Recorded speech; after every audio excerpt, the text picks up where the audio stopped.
Hi అండి, welcome back to Maharshi vlogs. ఈరోజు అయితే నేను మట్కా కుల్ఫీ ప్రిపేర్ చేశానండి. ఫస్ట్ టైం ఎలా ఉందో మీరు కూడా చూసి ఒకసారి ట్రై చేయండి. ఇంకెందుకు ఆలస్యం, మనం ప్రాసెస్లోకి అయితే వెళ్ళిపోదాం.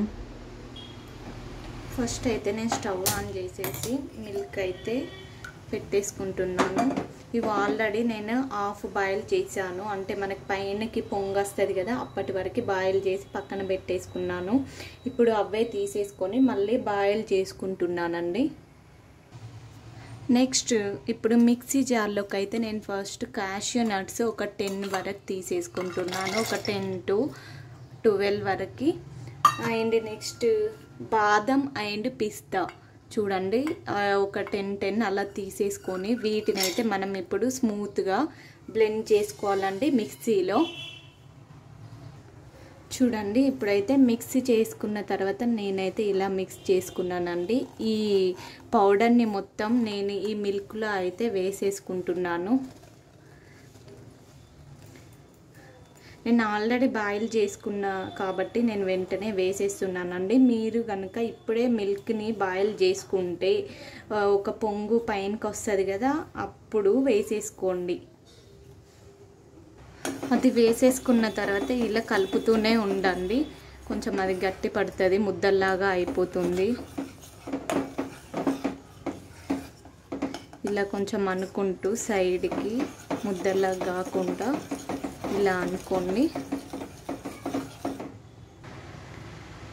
ఇప్పుడైతే నేను ఇక్కడ షుగర్ యాడ్ చేసుకుంటున్నానండి. నేను మిల్క్ అయితే ఒక 1/2 లీటర్ తీసుకున్నాను. 1/2 లీటర్ మిల్క్కి 1/2 కప్ షుగర్ అయితే వేసేసుకున్నాను. కావాలంటే మీరు ఇక్కడ టేస్ట్ యూస్ చేసి కొంచెం స్వీట్ ఎక్కువ కావాలనుకుంటే షుగర్ అయితే యాడ్ చేసుకోండి. ఇలా ఒక 1 మినిట్ కలుపుతూనే ఉండండి. ఇప్పుడైతే నేను ఇక్కడ కస్టర్డ్ పౌడర్ తీసుకున్నాను. ఫస్టే మిల్క్ని కాచి చల్లార్చిన మిల్క్ని అయితే పక్కన పెట్టేసుకొని ఇప్పుడు ఈ బటర్ స్కాచ్ కస్టర్డ్ని దీంట్లో మనకి ఎటువంటి నీటి బుడగల్లాగా లేకుండా మంచిగా స్మూత్గా దాంట్లో కలిసిపోయేలాగా కలుపుకోండి. మీకు ఇష్టమైన ఫ్లేవర్ కస్టర్డ్ తీసుకోవచ్చు. నాకైతే అవైలబుల్లో బటర్ స్కాచ్ ఉంది, సో దాన్ని అయితే ఇప్పుడు నేను తీసేసుకుంటున్నాను. ఇప్పుడు చూడండి, ఈ పౌడర్ని కొంచెం కొంచెంగా దీంట్లో వేసుకుంటూ ఇలా కలుపుకోవాలి. ఎటువంటి ఉండలు లేకుండా ఇలా కంటిన్యూస్గా కలుపుతూనే ఉండాలండి. మనం ఆపేస్తే అవి ఇట్లా ఉండల్లాగా కడుతుంది. ఇప్పుడు ఈ కస్టర్డ్ పౌడర్ కలుపుకున్నాం కదా అండి, దీంట్లో ఇప్పుడైతే మనం కొంచెం కొంచెంగా మిల్క్లో యాడ్ చేసుకుంటూ ఇలా తిప్పుతూ ఉండాలి.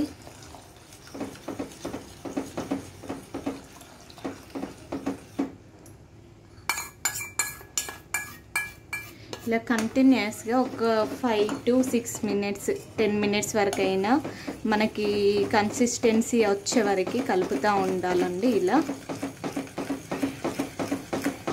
ఇప్పుడే చిక్కబడిపోయింది, కొంచెం ఒక 2-3 మినిట్స్ అయితే సరిపోతుంది అనుకుంటా.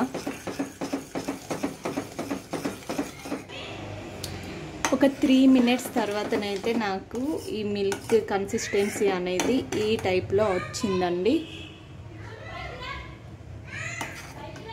ఇంకొన్ని మిల్క్ ఉండాల్సింది, కొంచెం తక్కువ అయింది. నాకు కస్టర్డ్ పౌడర్ ఎక్కువ అయిపోయింది, మిల్క్ లేవు. అయినా కూడా పర్లేదు, బాగానే ఉంటుంది. మరి ఇంత గట్టిగా కాకుండా కొంచెం గంటె జారుడోలే ఉండగానే మీరు దించేసుకోండి.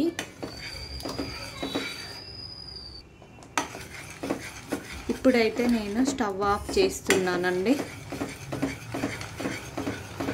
ఈ కన్సిస్టెన్సీ వచ్చింది మొత్తానికైతే.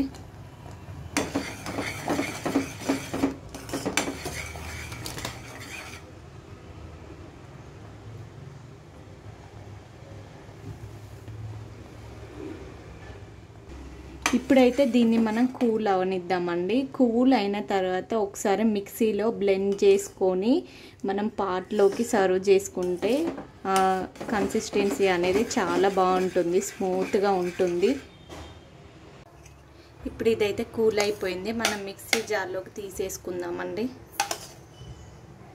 మంచిగా ఏంటంటే డైరెక్ట్ అయినా వేసుకోవచ్చు, బట్ మిక్సీలో వేసి మనం తీసేసుకుంటే మంచిగా స్మూత్గా ఉంటుంది, ఐస్ క్రీమ్ లాగా ఉంటుందండి. ఇది నాకు చాలా గట్టిగా అయిపోయింది, ఇంకొన్ని మిల్క్ ఉంటే కరెక్ట్ సెట్ అయ్యేది. ఇక్కడ చూడండి మా బుడ్డిగాడు అయితే లేచిండు, వాడు పడుకున్నాడు కాబట్టి ఇప్పటి వరకు అయితే నాకు ఈ ప్రాసెస్ మొత్తం జరిగింది. తొందర చేసేసుకున్నాను. చిన్నపిల్లలు ఉంటే అస్సలు అవ్వదండి పనులు. చూడండి ఎంత స్మూత్గా వచ్చింది, ఎలాంటి బుడగలు లేకుండా. ఇప్పుడు కొంచెం గట్టిగా కాకుండా మంచిగా స్మూత్గా అయింది. ఇప్పుడు దీన్ని మనం పాట్లోకి తీసుకుందాము, కుండలోనికి.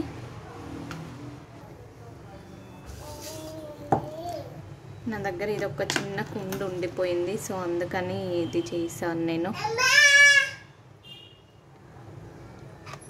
చూడండి ఇప్పటివరకు ప్రశాంతంగా వేసుకున్నాను, ఇప్పుడు చూడండి అస్సలు చేయనివ్వట్లేదు. మా బాబు ఎలా అరుస్తున్నాడు చూడండి.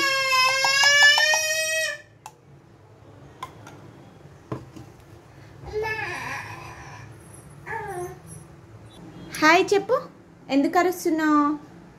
హాయ్ చెప్పు. హాయ్.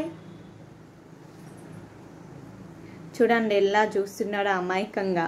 ఇప్పుడు వీడియో అటు పెట్టేసరికి మళ్ళీ అమ్మ అని ఇంత గొంతేసుకొని అరుస్తాడు. ఇప్పుడైతే నేను ముందుగానే చాప్ చేసి పెట్టుకున్న కొన్ని బాదం పలుకులు అయితే వేసేసుకుంటున్నాను. అండ్ ఒక 4 జీడిపప్పులు ఇలానే డైరెక్ట్ వేసేస్తున్నానండి. అండ్ గార్నిష్ కోసం అయితే నేను రోజ్ పెటల్స్ అయితే వేసుకుంటున్నానండి. ఇది పూర్తిగా ఆప్షనల్, మీ దగ్గర ఉంటే వేసుకోండి, లేకుంటే లేదు. ఇది డైరెక్ట్ మనం రోజ్ ఫ్లవర్ మంచిదే కదా అండి, అందుకని నేను వేస్తున్నాను. నా దగ్గర ఒక ఫ్లవర్ ఉండే, వాటి పెటల్స్ అయితే దీంట్లో వేసేసుకున్నాను. ఓకే అండి, ఇప్పుడైతే మనకి మట్కా కుల్ఫీ అయితే రెడీ అయిపోయింది. దీన్ని ఇప్పుడు మనము ఒక 5 to 6 అవర్స్, లేకపోతే నాకు ఇది కొంచెం గట్టిగా ఉంది కాబట్టి ఒక 5 to 6 అవర్స్ అయితే ఫ్రిడ్జ్లో పెట్టుకుంటే అయిపోతుంది నార్మల్గా. అండ్ మీకు కొంచెం చిక్కగా ఉండినట్టయితే దాన్ని మీరు ఒక 8 అవర్స్ అయితే కంపల్సరీ ఫ్రిడ్జ్లో పెట్టేసి తీసుకొని ఆ తర్వాత తినేయొచ్చండి.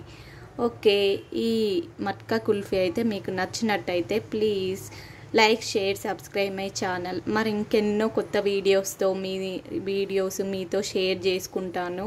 Until then bye bye. ఇంకొకటండి మర్చిపోయాను నేను, ఈ కవర్ అనేది మనం దీనికి సిల్వర్ కవర్ మంచిగా పెట్టేసుకోవాలండి. పెట్టేసుకున్న తర్వాత మనం డీప్ ఫ్రిడ్జ్లో కాకుండా నార్మల్ ఫ్రిడ్జ్లో ఒక 5 to 6 అవర్స్ అయితే నేను పెట్టేసుకుంటాను. ఓకే, ఇప్పుడు దీన్ని ఫ్రిడ్జ్లో పెట్టేసుకోవాలి. అప్పటి నుంచి ఎంతో వెయిట్ చేస్తున్న మట్కా కుల్ఫీ అయితే 6 అవర్స్ తర్వాత నేను ఇప్పుడు ఓపెన్ చేయబోతున్నానండి. ఎలా ఉందో టేస్ట్ కూడా చూసేద్దాం.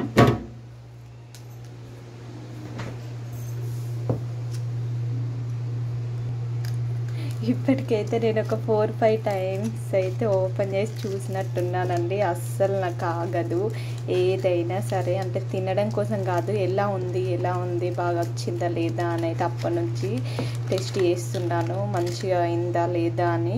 మొత్తానికైతే ఇలా ఉంది చూడండి. మీరు కూడా ఇంతేనా అండి? ఏదైనా వెయిట్ చేయించాల్సిన ప్రాసెస్ ఏదన్నా ఉంటే ఊరికే నా అలాగా చూస్తూనే ఉంటారా? ఇక్కడ చూడండి మొత్తానికైతే ఐస్ క్రీమ్ రెడీ అయిపోయింది. వావ్, రియల్గా ఐస్ క్రీమ్ లాగానే వచ్చిందండి.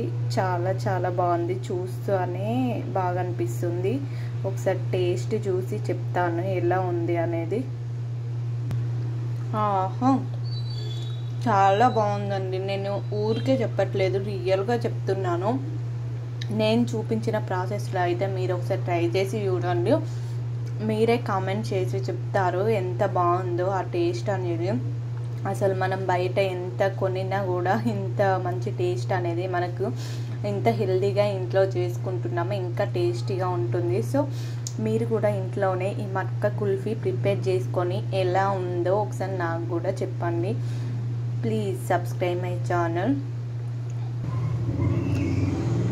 రియల్గా దీంట్లో అన్ని ఇంగ్రీడియంట్స్ కరెక్ట్గా సరిపోయాయండి. నాకు తెలియకుండానే ఎలాంటి కొలతలు లేకుండా వేసాను, అయినా కూడా దీనికి అంత టేస్ట్ వచ్చింది. అంటే మనం ఇంట్లో ఎలా చేసుకున్నా కూడా టేస్ట్ అయితే బాగుంటుందని నాకు అర్థమైపోయిందండి. మీరు కూడా ఒకసారి ఇంట్లో ఈ రెసిపీని ట్రై చేయండి.